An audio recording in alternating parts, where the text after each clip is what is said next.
ဒီတစ်ခါ group 1လေးသင်္ကေတတွေပေါင်းခြင်းကိုတွားရအောင် group 1ကိုပဲဒီတစ်ခါပြောပြမယ်နော် group 1မှတ်ထားပေးပါ group 1ပေါင်းရအောင်ဒီမှာရေးထားတာ one you ထိုင်လို့ရေးထားတယ်ဒါပေမဲ့ခုကအခြေခံဖြစ်တဲ့အတွက်ကြောင့်ဒါကိုဖတ်ဆရာမလို့သေးပါဘူးအတန်9တန်ကိုသင်္ကေတ4ခုနဲ့ပေါင်းပြီးတော့အတန်တက်ကြ9တန်ပေါင်းခြင်းပုံတင်ဒီဆိုပြီးတော့ရေးထားတယ်ဟုတ်ပြီနော်အဲ့တော့ as1 as2 as3 as4 as5 လို့အတန်ပေးထားတယ်အတန်ကို as လို့မှတ်လိုက်ပါ sound ပေါ့နော် sound ဆိုတာအတန်အဲ့ဒီအတန်နဲ့တွားမယ်ဟုတ်ပြီกอไอกายกอไอกายไม้เอ็ดไก่กอไอกายไม้ถูกายกอไอกายไม้ตรีไก่กอไอกายไม้จัตวะไก่ไก่ไก่ไก่ไก่ไก่ไก่ไก่ไก่ไก่ไก่ได้ไหมเนาะဆက်သွားအောင်ပေါ်ဦးပူပေါ်ဦးပူမိုက်အစ်ပူပေါ်ဦးပူမိုက်ထိုပူပေါ်ဦးပူမိုက်တရီပူပေါ်ဦးပူမိုက်ကြတဝါပူပူပူပူပူပူပူပူပူပူပူจำมันเนาะตออีตีตออีดีไม่เอสตี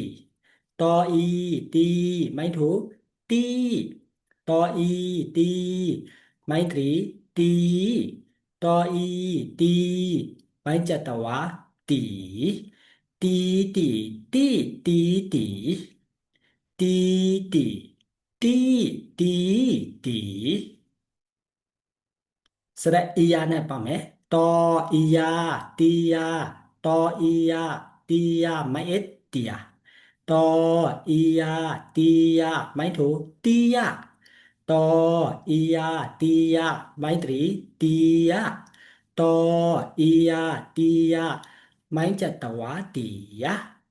ตียาตียาตียาตียาตียาตียาตียาตียาตียาตียาเสร็จต่อไหมปอไอไป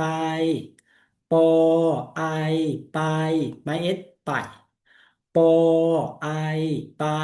ไม่ถูกไปปอไอไป